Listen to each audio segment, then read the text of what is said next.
नमस्ते विद्यार्थी मित्रो, आज आपण पाहणार आहोत मराठीतील एक गद्यपाठ। त्या पाठाचं नाव आहे कारागिरी। पाहता हा कारागिरी पाठ पाहत असताना आपल्याला अनेक गोष्टी आठवतात। आपण खेडेगावातील ग्रामीण भागातील जनजीवन कशा पद्धतीचं असतं हे अगदी जवळून पाहतो, कारण आपण खेड्यामध्ये जन्मलो आहोत। आपली शाळा खेड्यामधली आहे, सर्व वातावरण आपले खेड्यामधलं आहे।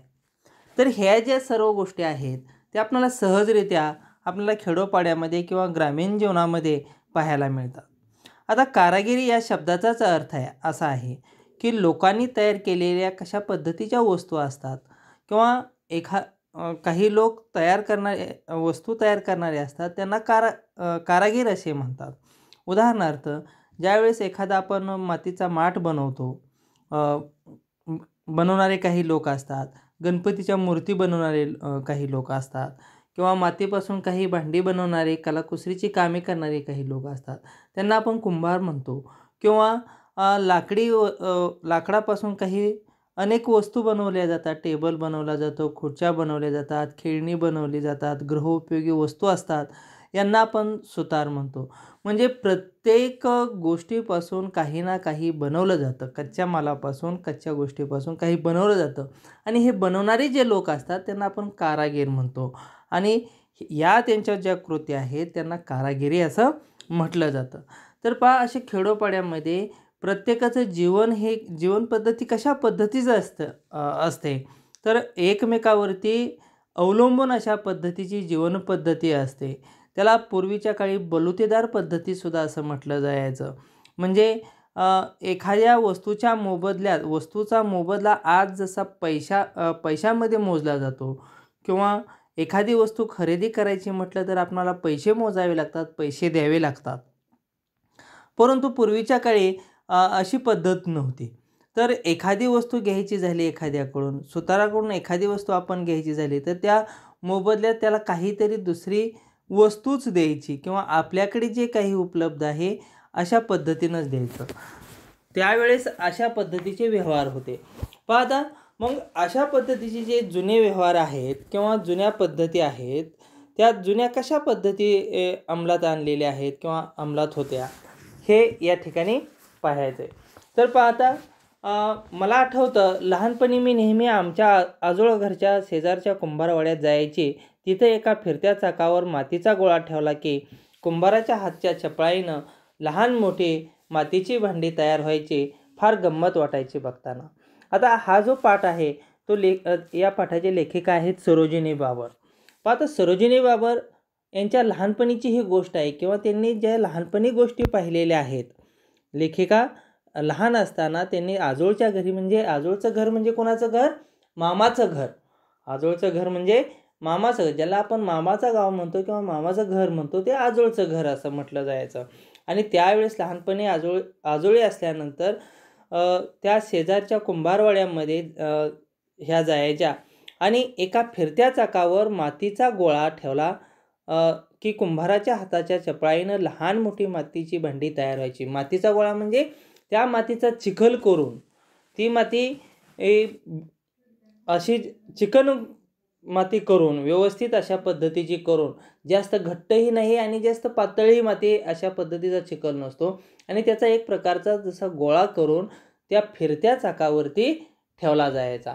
आणि तो कुंभार काय करतो, आपल्याला कशा पद्धतीचा आकार पाहिजे, समजा एखाद्या मातीच्या भांड्याचा आकार पाहिजे असेल तर तशा पद्धतीचा तो आकार त्या फिरत्या चाकावरती देतो। आणि अतिशय त्याला आपल्या हाताची चपळाई लागते, म्हणजे अतिशय तल्लख बुद्धीनंही असेल आणि हाताच्या चपळाईनंही असेल, तो काय करत असतो, त्याला आकार देत असतो आणि एक विशिष्ट आकार त्याला प्राप्त होतो। त्यावेळेस त्याला आपणाला ते पाहताना खूप मोठी गंमत वाटायची असं लेखिका म्हणतात। पाहत आपल्याला खाली चित्रामध्ये या ठिकाणी कुंभार फिरत्या चाकावरती काय करतोय, त्या मातीला आकार देतोय, म्हणजे त्या गोळ्याला काय करतोय, विशिष्ट असा आकार देतोय। म्हणजे पहा, मातीचा जो गोळा आहे त्या गोळ्याला जसा पाहिजे तसा आकार देण्याची कुवत किंवा जी कला आहे, त्याला कारागिरी किंवा तो कारागीर आहे कुंभार म्हणून, तो ते अतिशय चांगल्या पद्धतीनं अशा पद्धतीनं तो काय करतो, त्याला आकार देत असतो. पहा या ठिकाणी लहान मूल म्हणजे तसं मातीचाच गोळा असतं. पहा लहान मूलसुद्धा काय आहे, एक प्रकारचा मातीचाच गोळा आहे. त्याला ज्या पद्धतीनं आकार द्यायचा असतो तशा पद्धतीनं आकार देता येतो. आकार म्हणजे काय, तर त्याला विशिष्ट पद्धतीने कोणत्या ना कोणत्या क्षेत्रामध्ये आपणाला विकसित करता येतं. त्याच्या कलागुणानुसार, त्याच्या आवडीनुसार, त्याला कोणत्या क्षेत्रात जायचे हे आपल्याला लहान मूल कशा पद्धतीनं आकार घेतं हे आपणाला समजतं किंवा त्याला देता येतो. पहा त्यावेळेस आमच्या घरी त्यावेळी मातीचीच भांडी असायची स्वयंपाकाला. मोगा, डेरा, घट, तरळ, टिंगाणी, गाडगी असलं घरगडी लागणारं काय काय असायचं. शेगड्या, चुली पण मातीच्याच बनायच्या. खेळायला बंदुकली, पुजायला बैल आणि गणपती, मुखवटे, नक्षीची कमान असलं बरंचसं तिथं तयार व्हायचं. बघा आता या ठिकाणी घरातल्या ज्या वस्तू असायच्या स्वयंपाकाला लागणारी सुद्धा काय मोगा, डेरा, घट, आजही आपणाला आपल्या घरामध्ये ह्या वस्तू पाहायला मिळतात.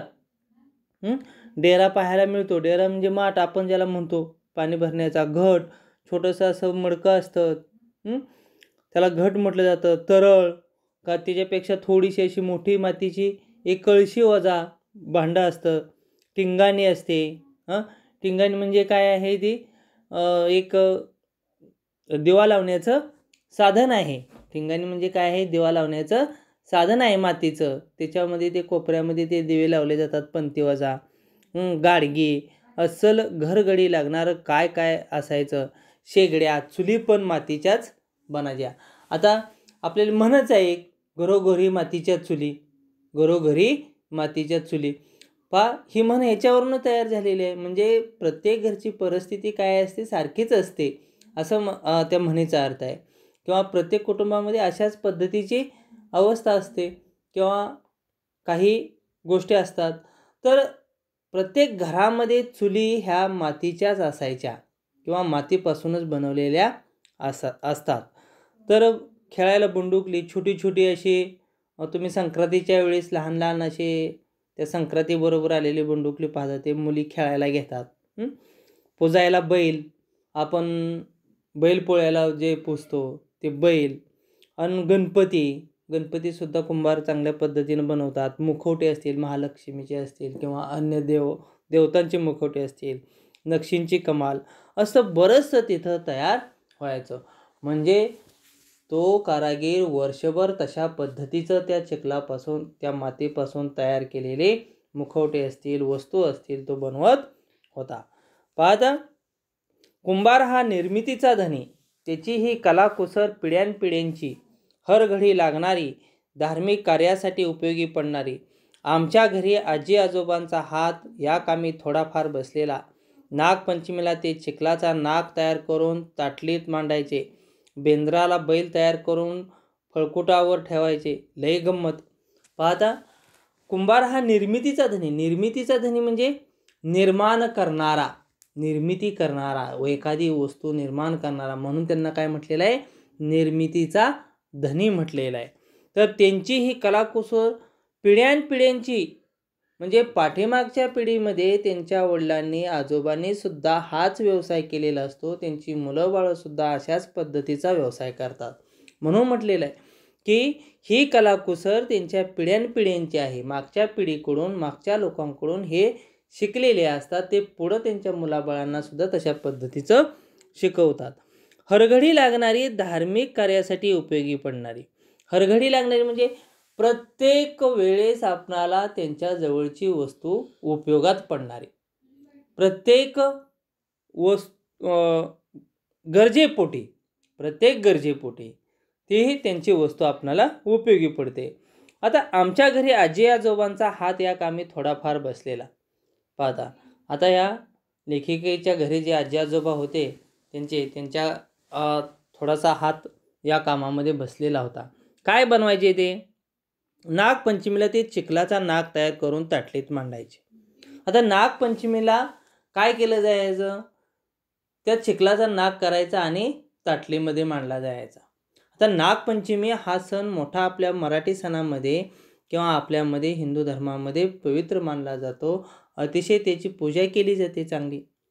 आता नाग हा किंवा जो आहे किंवा तो साप आहे, तो काय आहे? एक प्रकारचा तो शेतकऱ्याचा मित्र आहे. तो काय आहे या ठिकाणी? शेतकऱ्याचा मित्र आहे. ती एक देवता आहे आपल्या दृष्टीनं. आपल्या दृष्टीनं काय आहे ती? देवता आहे. आणि मग वर्षभरातून या निसर्गाचं, पर्यावरणाचं संतुलन राखण्यासाठी पूर्वीची लोकं किंवा आपल्या पिढ्यानपिढ्या त्याची पूजा करत आलेले आहेत. मग जर का समजा आपल्याला ह्या जिवंत नागाची पूजा करता येत नसेल, म्हणून त्याची एक प्रतिकृती घरामध्ये तयार केली जायची चिखलाची आणि त्याची मनोभावी पूजा केली जायची नागपंचमीला. तर हा सण कोणत्या महिन्यामध्ये येतो? कोणत्या महिन्यामध्ये येतो? श्रावण महिन्यामध्ये येतो. श्रावण महिन्यामध्ये किंवा हा महिनाच असा आहे की तो पवित्र महिना मानला जातो आणि श्रावण महिन्यामध्ये हा नागपंचमीचा सण साजरा केला जातो. बघा या सणाला किती आनंद असतो. चहूकडे हिरवळ पसरलेली असते. मधून-अधूनच थोडा पाऊस येत असतो. बरोबर आहे. म्हणजे अशी सर्वत्र निसर्गाची उधळण झालेली असते. पानं फुलं बहरलेली असतात, फुललेली असतात. पक्ष्यांचा चिवट असतो. पक्षी आनंदलेले असतात. याच वेळेस सासूरवासिनी मुले माहेरला तो सण साजरा करण्यासाठी येतात. 4 दिवस सुखाचे क्षण घालवण्यासाठी नागपंचमीच्या सणाला येतात. आणि खरोखरच या सणाला खूप असा शेतकरी वर्गामध्ये असेल, प्रत्येक व्यक्तीमध्ये असेल हा आनंद उतुंगून वाहत असतो. पाहता. आणि मग अलीकडच्या काळामध्ये काय केलं जातं? तर चिखलाचा बघा काही गावामध्ये अशा प्रथा आहेत की त्या एखाद्या मंदिरासमोर मोठे असे तो कुंभार आजही काय करतो? नागाची प्रतिकृती बनवतात. त्याची पूजा अर्चा गावातील लोक येऊन त्या ठिकाणी करत असतात. त्या ठिकाणी भोंडला, लोकगीते, फुगड्या असे पारंपरिक खेळसुद्धा खेळले जातात. हा काय आहे? त्या उत्सवाचा एक भाग समजला जातो.